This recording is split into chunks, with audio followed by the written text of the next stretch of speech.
जय हिंद, जय भारत। कोई ख़ास इतना टॉपिक नहीं था आज, सेहत ठीक हो गई थी। तो शुरू करते हैं दोबारा से वीडियो का सिलसिला। टॉपिक चल रहा था ग्रुप में कि हमारे एक वॉकर हैं, वो लेट हो गए थे। ऑल इंडिया इंटर यूनिवर्सिटी हो रही है वहाँ। तो वार्म अप वगैरह का था कि वार्म अप सही से नहीं हो पाया। और यहाँ पर भी लड़के-लड़कियाँ पूछते रहते हैं कि वार्म अप कितनी देर पहले करना चाहिए? ख़ास करके जो डिस्टेंस रनर्स होते हैं, मिडल डिस्टेंस रनर्स होते हैं, उनको कितनी देर पहले वार्म अप करना चाहिए। आज ग्रुप में बहुत बातें हो रही थी, जो बच्चे कर रहे हैं प्रैक्टिस यहाँ पर मेरे पास लोकल, और जो करके गए हैं, और उनकी जो करके गए हैं ख़ास करके उनकी बहुत याद आ रही थी। उनमें से एक बच्चे की यूनिफ़ॉर्म मेरे लिए लेकर आया था वो, कुछ साल पहले, तो वो मैंने पहन ली है आज। तो इसी वजह से। ख़ैर, वार्म अप का होता है क्या? आपको पता होता है कि इवेंट कितने बजे होना है। ये ज़्यादातर ज़िम्मेवारी होती है मैनेजमेंट की। मैनेजमेंट में एक शेफ़रॉन होते हैं, श श वो जो शेफ़रॉन होते हैं, वो उनकी ज़िम्मेदारी होती है ये काम निपटाने की, कि कब, कहाँ, क्या जो आपका लिंक है ट्रैक के साथ, बातें करने का, जो वहाँ की मैनेजमेंट है, लोकल होती है, जो ऑर्गेनाइज़र्स होते हैं, उनका और इनका जो भी खाना पीना, जो भी इनका सेटलमेंट करने का। इस बार क्या हुआ कि नेशनल पर अभी अभी कुछ महीने पहले लड़का लगा रहा था रेस, और मैं अभी गया नहीं था, टीम पहले चली गई थी, और मैं एक दिन बाद गया था। जिस दिन होनी थी उससे एक रात पहले गया था मैं। तो मुझे लड़के का मैसेज आता है कि ट्रैक नहीं, क्रॉस कंट्री की नेशनल थी, और जो कोर्स का होता है अपडेट, वो देखने के लिए पहले एक दिन पहले कोर्स का प्रीव्यू होता है। वो देखने के लिए राइड का प्रबंध नहीं हो पाया, मतलब कोई बस वगैरह वहाँ पर नहीं चल रही थी। और कारण उसका ये था कि वहाँ पर जो जिस जगह हो रही थी, लंदन ओंटारियो में, वहाँ पर तूफ़ान आया हुआ था। और उस दिन तो 24 घंटे वो बहुत तूफ़ान की उनके पास ये वेदर रिपोर्ट थी। तो मैं चढ़ा यहाँ पर, यहाँ से जहाज़ में 5 साढ़े 5 घंटे की फ़्लाइट थी, और आगे फिर जाना था, तो बहुत मुश्किल हुई। वो कहीं फिर बात करेंगे कि कहीं व्लॉग वगैरह में क्या हुआ था। तो लड़के ने मुझे बोला कि वहाँ पर प्रबंध नहीं हो पाया, ट्रैक पर जाने का, कोर्स पर जाने का, प्रीव्यू देखने का। तो मैंने उन्हें बोला कि मुझे बताइए कि मैं यहाँ से उबर का प्रबंध कर देता हूँ, वो ले जाएगा आपको आकर। ख़ैर, वो वहाँ पर एक और कोच थे, वो उनके साथ गया। ख़ास ज़िम्मेदारी होती है टीम की, कि टीम को आपको लेके जाना होता है, और ऐसी दिक्कतें आती रहती हैं। तो ये एथलीट को खुद ज़िम्मेदारी उठानी पड़ती है वहाँ पर समय पर पहुँचने की। वो क्या होता है कि आपको कम से कम 3 घंटे पहले वहाँ पर पहुँचना चाहिए। एक तो आपको रिपोर्ट करना होता है, जो टेंट होता है, बिब नंबर मिलता है, वो अगर आपके पास नहीं मिला है अभी, और आपको वहाँ रिपोर्ट करना कि आप यहाँ पर हाज़िर हैं। उसके बाद आपको स्नैक किस टाइम पे लेना है, ये ख़्याल रखना है। ये मैं आपको वार्म अप का पूरा बता रहा हूँ कि कैसे, क्या, कब। एक होता है पैरासिम्पैथेटिक रीसेट। वो आपको आपके पर्सनल कोच बताएँगे कब, क्या, कितना, ये अगर उनको पता हो क्या होता है, कब करना होता है, तो वो होता है।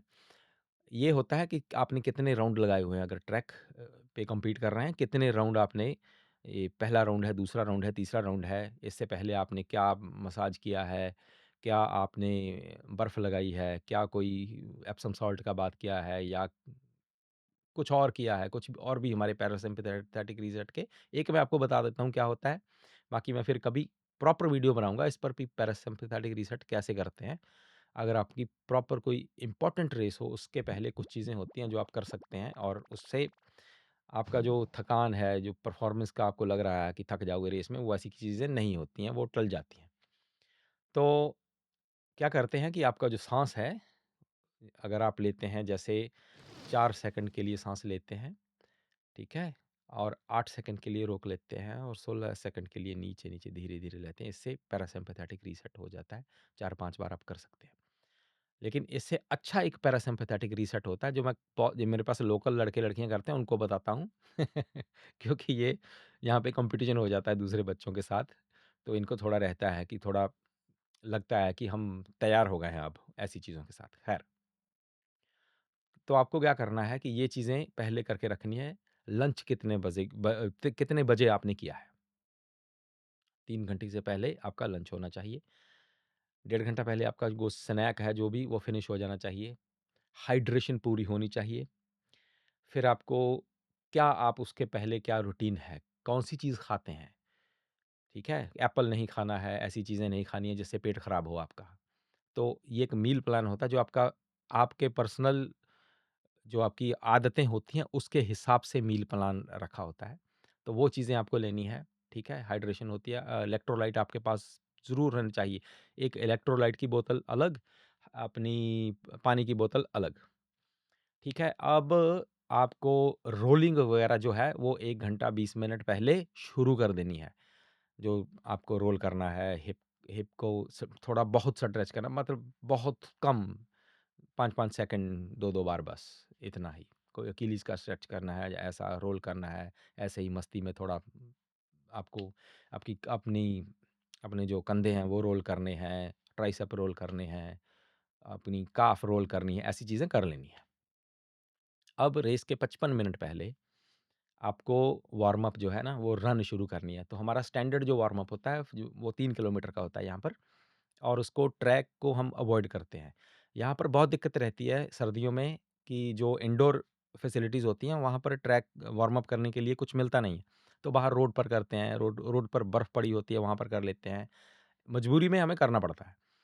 तो 3 किलोमीटर का वार्म अप रहेगा।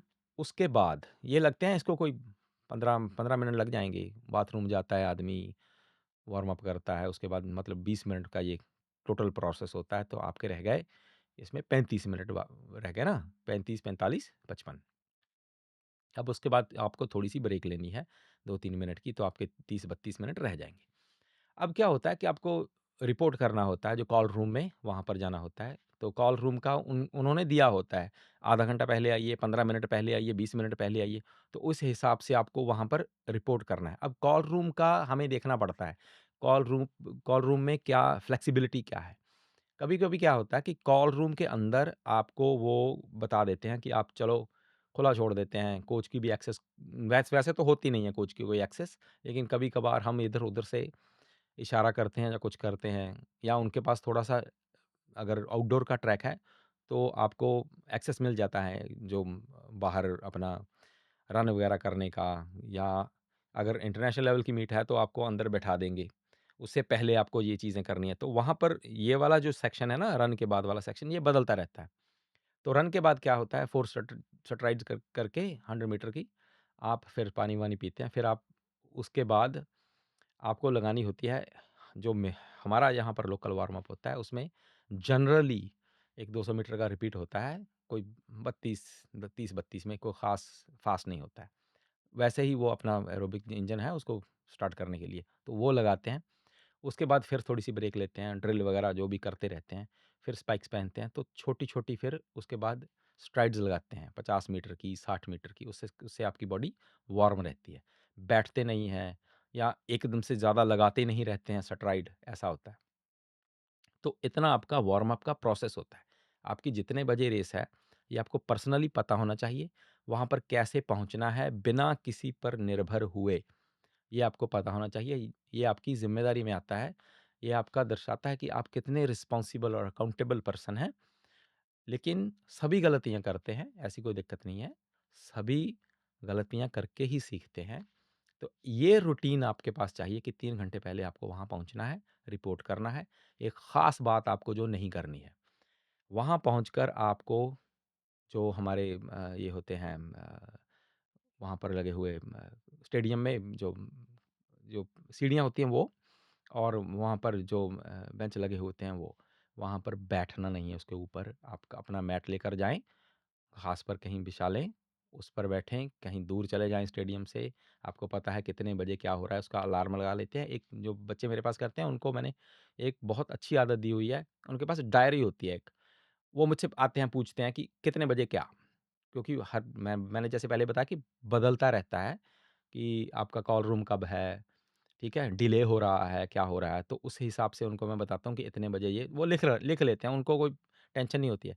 फिर दोबारा पढ़ेंगे उसको कि 55 मिनट पहले ये, 35 मिनट पहले ये, 20 मिनट पहले ये करना है, यहाँ पर पानी पीना है, यहाँ पर ये करना है, वो करना है, सब उनका लिखा होता है। स्पाइक्स कौन से पहनने हैं, ये भी लिखा हुआ होता है। नेल का साइज़ क्या होता है, ये भी लिखा हुआ होता है। स्पाइक्स का एक्स्ट्रा एक्स्ट्रा उनके पास जोड़ा होता है। कॉम्पिटिशन वाला स्पाइक्स अलग होता है, वैसे रखा हुआ, और जो एक्स्ट्रा जोड़ा होता है, अगर कुछ हो जाए स्पाइक्स को, तो वो वाला जोड़ा पहनना होता है। ये जो केटी टेप होती है, वो उनके पास होती है।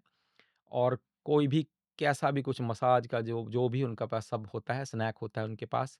कपड़े-वपड़े वो अपने रख देते हैं, जहाँ पर उनको कॉल रूम में चाहिए होते हैं। अगर मेरे पास एक्सेस हो, तो मैं उनका कुछ ना कुछ ऐसा देख लेता हूँ, क्या करने वाला होता है, नहीं तो ऐसा ही रहता है। अब कॉल रूम के बाद, अब रेस के बाद आपको पता है डोपिंग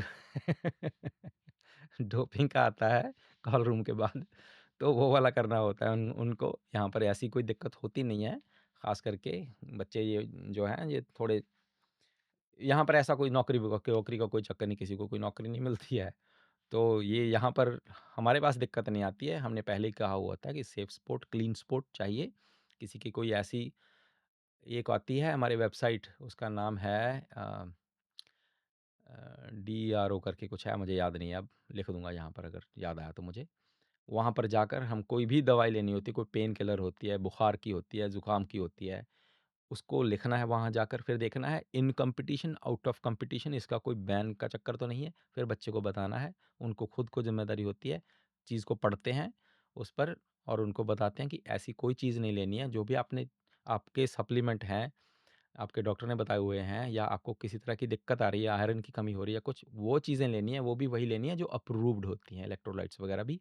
ऐसे ही कोई उठा के कुछ भी खा ले नहीं लेना है। तो ये होता है वार्म अप का प्रोसेस आपका, जो मिडल डिस्टेंस और लॉन्ग डिस्टेंस वाले बच्चे होते हैं। वॉकिंग का ख़ास तौर पर जो कोचिंग की सपोर्ट होती है, वो आपको पता है कि थ्रू आउट वॉकिंग की सपोर्ट होती है। 15-20 किलोमीटर जो अपनी वॉक होती है, 10 किलोमीटर होगी, इसकी थ्रू आउट सपोर्ट होती है। आपको ठंडा रखना है, जो कोर का टेम्परेचर या ऐसी चीज़ें। बाकी इनका जो सारा वर्कआउट का जो वार्म अप का जो होता है, वो सीधा ही होता है। और यही होता है कि आपको 3 घंटे पहले वहाँ पर पहुँचकर रिपोर्ट ज़रूर करना है, क्योंकि अगर आप ड्राइव करके जाते हैं, हम यहाँ से पोर्टलैंड वगैरह, ऑरेगन वगैरह जाएँगे ड्राइव करके, तो 5-6 घंटे निकल जाएँगे हमारे। और उसमें आप रास्ते में 2-3 ब्रेक लेंगे, स्ट्रेच करेंगे, पानी पिएँगे, बाथरूम जाएँगे। एकदम सीधा ड्राइव करके नहीं जाना है, आदमी टाइट हो जाता है। इन चीज़ों का ख़्याल रखना होता है। बस में भी जाते हैं, तो आपको उतर के अपने हाथ-पैर हिलाने होते हैं। और इसका एक प्रोसेस होता है, जब हम ट्रैवल करते हैं, क्या करते हैं, उसकी वीडियो मैं नेक्स्ट टाइम बनाऊँगा, कि जब हम ट्रैवल करते हैं, कहीं जाते हैं, तो क्या प्रोसेस होता है, घर से निकलने से लेकर रेस जीतने तक का, क्या करते हैं। तो चैनल को कर लें सब्सक्राइब। जैसे मैंने पहले कहा था कि कोचिंग की वीडियोज़ हम लेकर आएँगे, सेहत थोड़ी ठीक लग रही है। जय हिंद, जय भारत।